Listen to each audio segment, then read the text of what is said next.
Patricia Stallings didn't use a weapon. She didn't buy poison. She didn't plan anything. And yet in 1989, a Missouri court decided she had murdered her own infant son and sentenced her to life in prison without parole. The evidence was airtight. The science was wrong. And the thing that actually killed her baby, she was born with it. So was he. This is the story of a murder that never happened.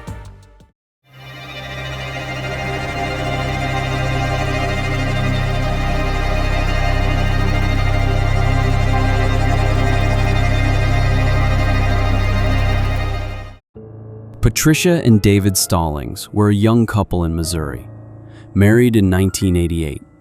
Ordinary life. When their son Ryan was born in April 1989, they were like any new parents, exhausted, hopeful, completely in love. But from day one, something was wrong with Ryan. He vomited constantly. He struggled to feed. He cried in a way that didn't sound right.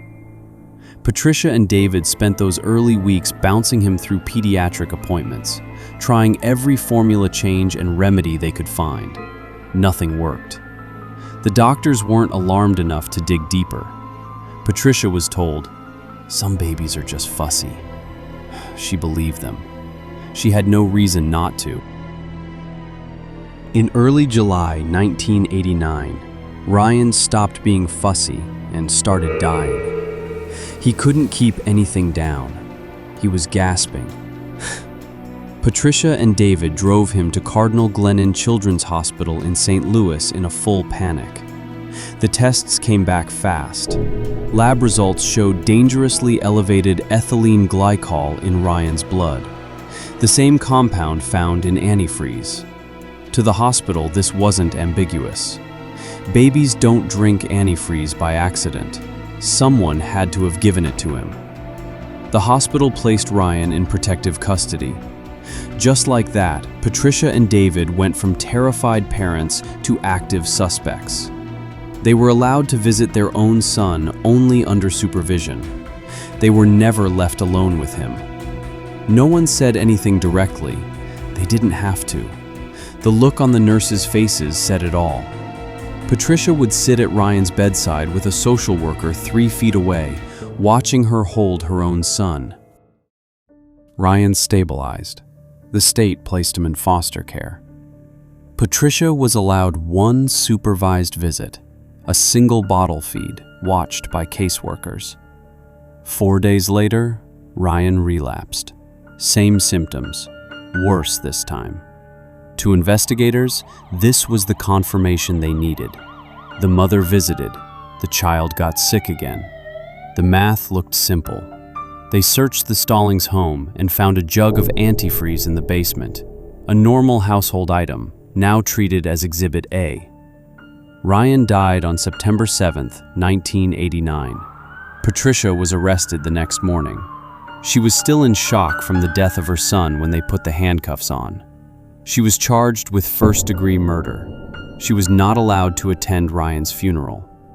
The prosecution's case was clinical and devastating. Lab results, timeline, access, motive, TBD. But the jury wouldn't need one. The physical evidence was enough. What nobody in that courtroom knew, not the prosecutor, not the judge, not even Patricia's own defense attorney, was that the lab result at the center of this entire case was wrong. The trial began in 1991. Patricia was now pregnant, her second child conceived before Ryan's death. In February 1990, while awaiting trial, she gave birth to a son named David Jr. The state took the baby immediately and placed him in foster care. Patricia held him for one afternoon, then watched him be carried out of the room. Her defense attorney tried to raise the possibility that Ryan had died of natural causes. The prosecutor, George McElroy, dismissed it in front of the jury. "You might as well speculate that some little man from Mars came down and shot him full of some mysterious bacteria." The jury convicted her on January 31, 1991. Life in prison. no parole.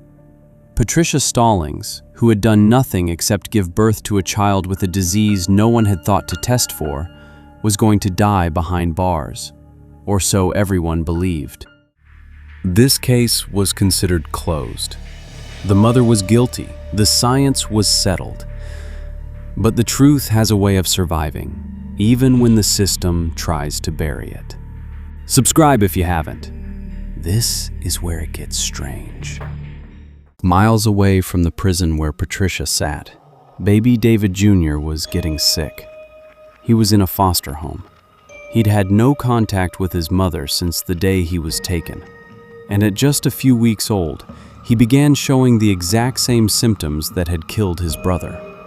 Vomiting, labored breathing, rapid deterioration. He was rushed to a different hospital, one where the staff had never heard of the Stallings case. The doctors there started from zero. They didn't have a theory to confirm. They didn't have a mother to blame. They ran different tests. They looked at different causes. And what they found changed everything. Because if Patricia Stallings had poisoned Ryan, then who had poisoned David Jr.? She was locked in a maximum security cell. She hadn't touched her son in months. The system's entire case had just collapsed. David Jr. didn't have antifreeze poisoning. He had methylmalonic acidemia, MMA, a rare inherited metabolic disorder where the body cannot break down certain proteins and fats.